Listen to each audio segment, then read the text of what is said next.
There are a couple ways of doing that. You can use the D-pad over here to move the cursor, and you can mouse over here and press the Y button to go to next. And you can see I just did that. It brings up a keyboard here because it wants me to enter my name. The cursor is moving much slower now. You saw we had that trackpad before. You can click on this mouse icon here, and you can get to a trackpad which you can use to move an O. See, that's okay. What was happening there is I had selected the mouse option and then it still registered like that I was in keyboard mode here.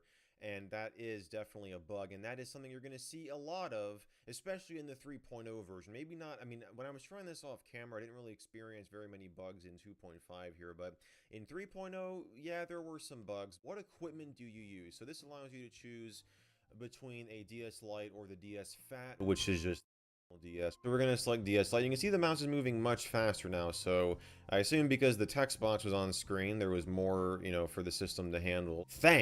Nintendo's will now restart the system to take into account the changes. If you encounter problems when using this program, you can contact us by email, support-wintendos@hotmail.fr. That's how you know they're legit. Attention, despite the similarities with the Windows XP software, this program is not the property of Microsoft. So yeah, just in case you had any doubts. And there you go, you get a pretty neat looking boot screen based around the Windows XP one. Obviously, it says Nintendo's XP instead of Windows XP. No copyright information, nothing. We don't need any of that, right? And here we go. So this is it, guys. This is the Nintendo's XP interface. So the interface down here is the same as what we saw during the setup, but you now have a desktop with 4 icons. You've got a start menu, a taskbar, and the iconic Bliss wallpaper, which they've brought on here as well. Very, very fancy. So down here, let's explore these options. So you already saw the keyboard mode and the mouse mode. So what I was trying to show you before we encountered that bug is that you can use your stylus to move the cursor around as well by using this trackpad mode down here. So I can go here to the start button, for example, and I can tap the left click button to open it up, just as I can use the D-pad and the Y button to select it as well and click on it. You also have the keyboard when you're presenting with the text box. If you open up Notepad, you can type that out here. You have a full QWERTY keyboard crammed onto a DS touchscreen, which is glorious to use. And then you also have some things that are just for show, like these buttons over here and this RAM indicator, and then whatever this is down here. I assume this is probably to mimic like a reset button, but it doesn't actually do anything. You can tap on credits here, and if you have to actually hold the stylus down. If you let go, it will go away. So these are the names of the developers. Version, oh, this is 2.0 actually. Okay, so the website was wrong that I got this from. It said it was 2.5. And yes, English translation for gbatemp.net. So I don't know. Oh, I thought it was gbatemp.net translated it. Maybe they translated it using Google Translate or something, and that's why the translation isn't completely accurate. But again, it still gets the point across, and it's nice that it's in English. But like I said, the French speakers, you guys are going to have a field day when I launch into the French version here. You've also got options, which brings up this little menu here. You can change the screen light, you can make the screen brighter if you want, and you can also change the speed of the cursor. So if you want the cursor to be zooming across the screen, which I think 3 is the highest option. I think. No, it's not. Okay, I was just not pressing it there. Yeah, you got a really tiny little up arrow. Maybe 5. Nope, 5 isn't. Let's see how high we can go here. 7. Okay, so I believe 10 is the highest speed, so we'll set that. And now the cursor Oh yeah, it's zooming across the screen now. Isn't that nice? So you've got 4 applications. You've got Calculator, Minesweeper, Notepad, and My Computer. So we'll open up Calculator here. We can double click. And it is designed, like everything across this operating system, to look like Windows XP. Let's do 1 plus 5, or 55. Okay, what does that equal? 56? If you didn't know that. You've got some menus up here which don't do anything, at least some of them don't. So help and view don't do anything, edit in this case doesn't do anything. So yeah, all these options up here don't do anything. But I know in Notepad, if we open up Notepad here, the options in here, some of them actually have functions. So file here, you can click on this and new, open, save, save as, or exit. But that is the only menu that does something. So all these other menu options don't do anything. So this is where the keyboard comes into play, so we can type out, let's say, oh, that's not what I want to type out at all. And you can see we got a bit of a bug here, so the characters are still showing up even though we have gotten rid of them by typing backspace. So let's try to type hello world. Hello world. So we can save that. It's a beautiful text document. So we're going to go to file here. We're going to save that as, and nothing happens. I must have clicked out of the box. So, save as. Okay, maybe save as doesn't do anything. How about save?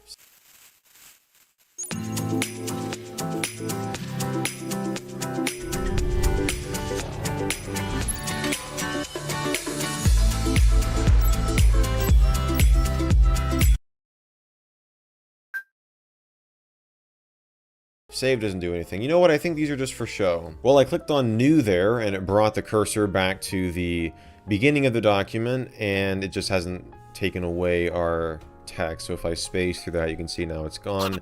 So, yeah, I don't think that save as. Let me just go back here, and let's go down to open. Ah, that's what it does. It doesn't open up a file browser or anything. It just saves that one text document, because when I clicked on open, it brought back hello world, and it brought the cursor all the way over here to the bottom right corner. So like, you can only save one document here. So one thing I'm curious about, let's go ahead and exit out of this here. So let's do exit, and then let's turn this off and turn it back on, and let's see if our text document will be able to open, like as if it actually saved that to the SD card, because it does write files to the SD card. Like now that we've already gone through that initial setup process, the out-of-box experience, we can go back into games here, launch it again, and you'll see it will no longer prompt us for the save data because we created it, and now it just goes right into the desktop instead of bringing us through that initial setup again. So it does write stuff to the SD card. Let's see if it saves our text document. Well, it didn't save our settings because we're back on the slow cursor here. So we'll open up Notepad again, and we'll go to File, and we will open. Okay, it does. Beautiful. So that does work. That functionality is there. So you can write one text document and save it to the SD card. So, because yes, save as does not bring up like a file browser of any type to where you can save that to a proper location on the SD card. So we're going to exit out of Notepad here, and you can see my computer has disappeared from the desktop for some reason. I don't know exactly why that is. Oh no, there it is. It was just hidden for a second there. So there it is. Now this is a file browser, and you can see we actually have that text document right here, text.txt.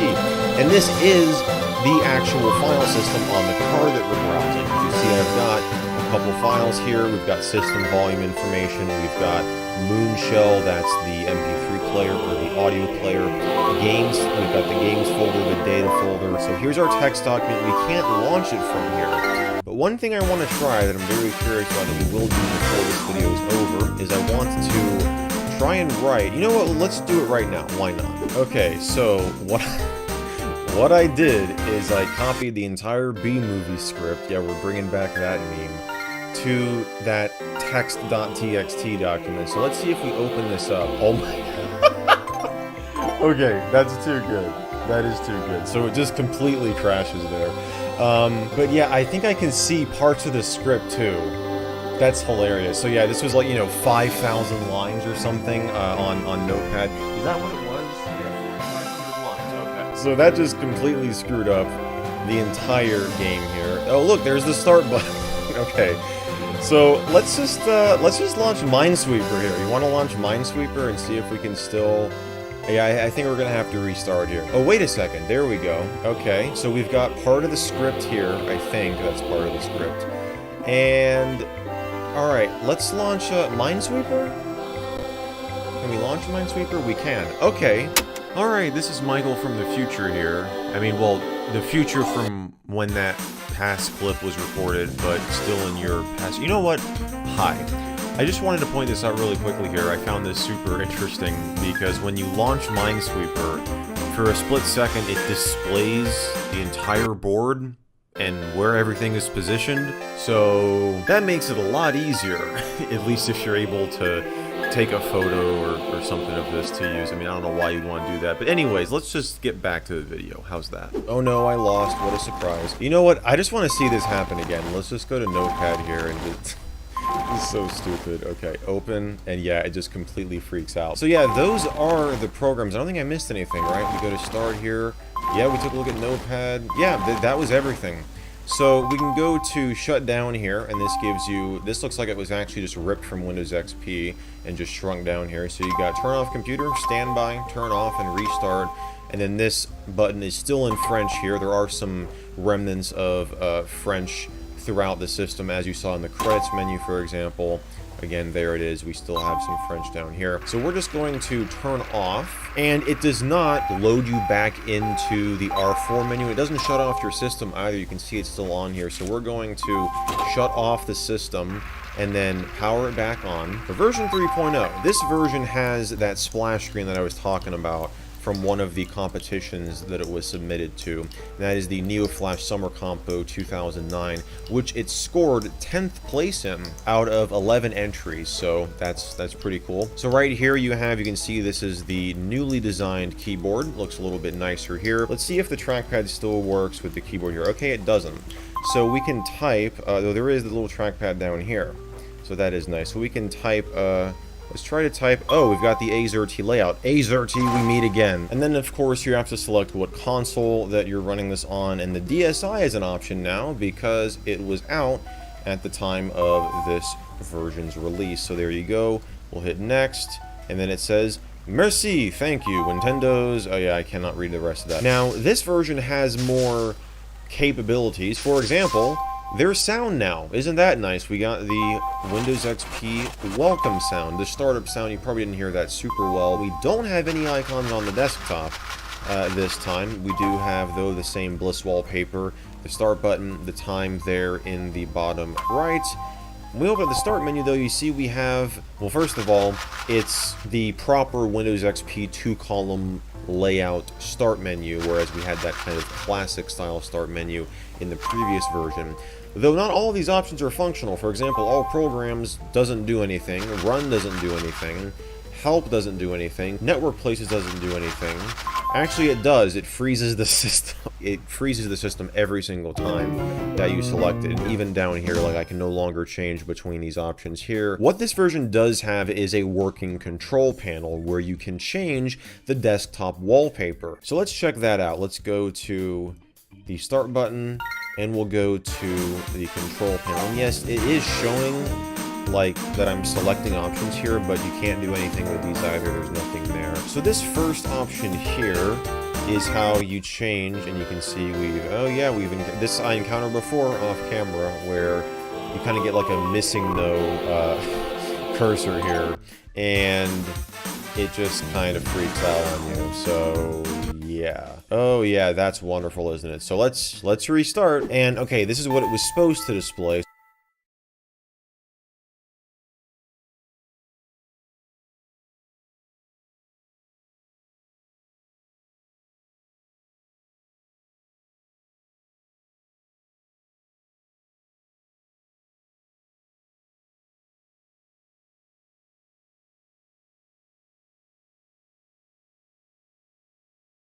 So this is how you choose between the desktop wallpapers. So you can't actually select them here. You have to use the arrow here at the bottom to go through the list. So you can pick any of the XP default wallpapers. I think they're all in here, which is pretty neat. At least it looks like that. So we're going to set it to this one, actually, the Windows flag. That's fine. So we can hit apply. And just like in XP or just Windows in general, it applies the changes but keeps the window open. So there you go. You also have appearance here. I think it may just be for show here because you can't select on these options, but you do have Windows XP Luna theme, though it doesn't really show up properly here, and then blue. And oh boy, we've already glitched out again. So this option here is your screensaver, I think, which I think is just another thing for show. This doesn't really seem to do anything. Okay, so I've been going through the control panel options off camera, and it's been a little bit difficult because, well, it keeps kind of crashing there. So this performance one here gives you the actual specifications of the Nintendo DS here. Now, this doesn't do anything. It's just purely for show here. You can't make a new user account or anything. And even when you do this, when it's not completely glitched out, it doesn't work. It's just for show, at least as far as I can tell. And you see we have a little bit of trouble closing out here. There we go. Okay, this is attempt like 10, I think, at this point, the amount of times I've started this up. So, okay, here we go. We go to connection here. This one I know doesn't crash the system, but yep, doesn't do anything. This programs thing here is just for show, so that button there doesn't do anything. We'll close out of that.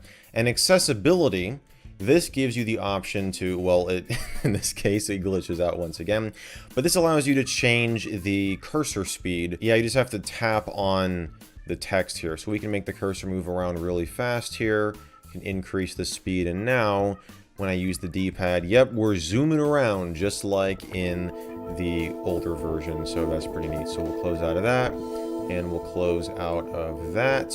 I think our last option is computer here, which also...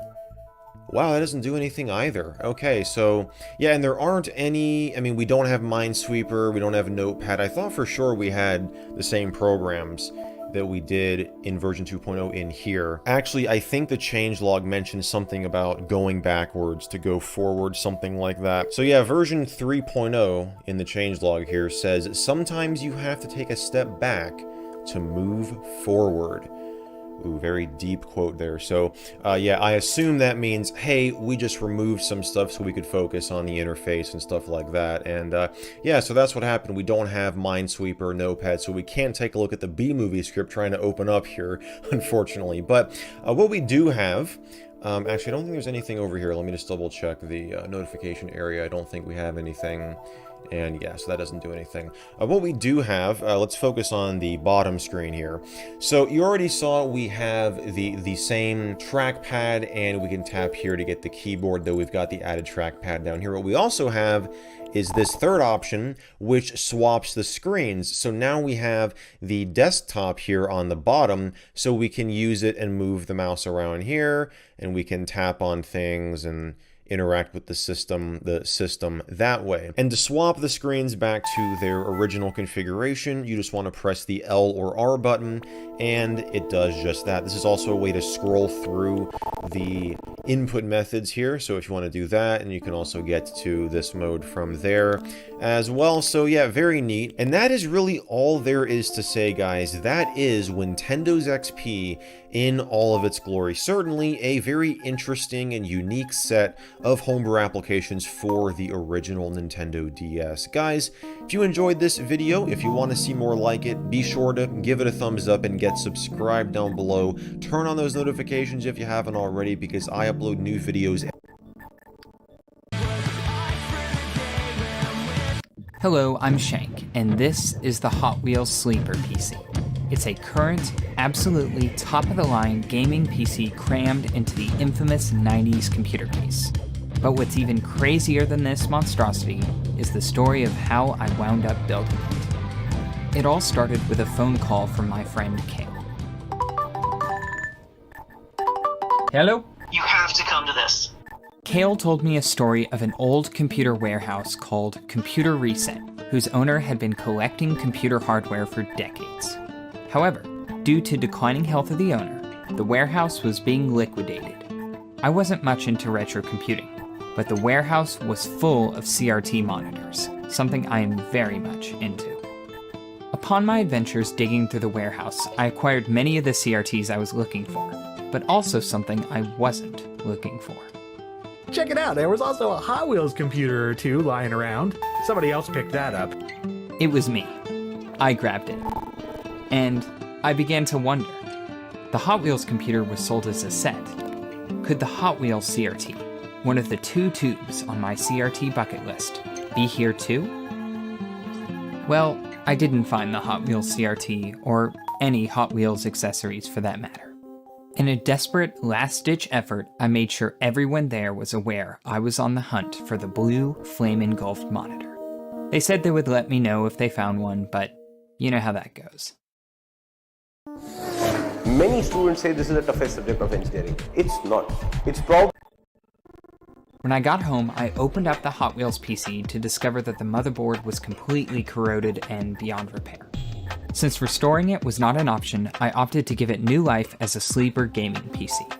My budget for the project at the time was thin, so I began accumulating scrap parts. A mini ITX board, an older mid-range processor, and a sketchy power supply from Goodwill. With these parts in hand, I bit the bullet to buy the remaining parts, spending around $300 on a GTX 1650 Super graphics card, 16 gigs of RAM, and a low-profile cooler. I got to work assembling it, with the only required modification being cutting out a hole in the back of the removable frame for the GPU. And with an afternoon of work, I had an older mid-range computer in a Hot Wheels chassis with no accessories. Not something cool enough for a video, but at least it... Well, it turns out word about my hunt for the Hot Wheels CRT got around. Not one, but 2 members of the DFW retro computing community had Hot Wheels CRTs for me. Abraham had a monitor and a keyboard for me, while David had a second monitor and a palm rest. Rather than making a video, I decided I would unveil it at LTX 2020, where I had been invited as a featured guest. But then this, thing happened in 2020 and plans changed. Nevertheless, I continued to keep my eyes out for other Hot Wheels computer parts, slowly working my way towards a complete set. But things really got interesting when I received another message from David, who had a very special surprise for me. As some of you may know, the Hot Wheels PC had a sister, and her name is Barbie. David hooked me up with a Barbie PC and monitor, along with the original box and much of the original documentation. With both the Hot Wheels and the Barbie PC, walking away from this was no longer an option.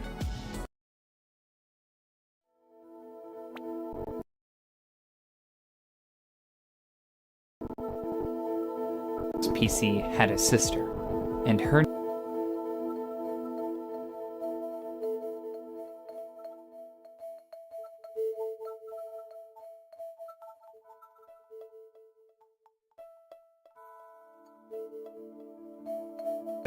what we do have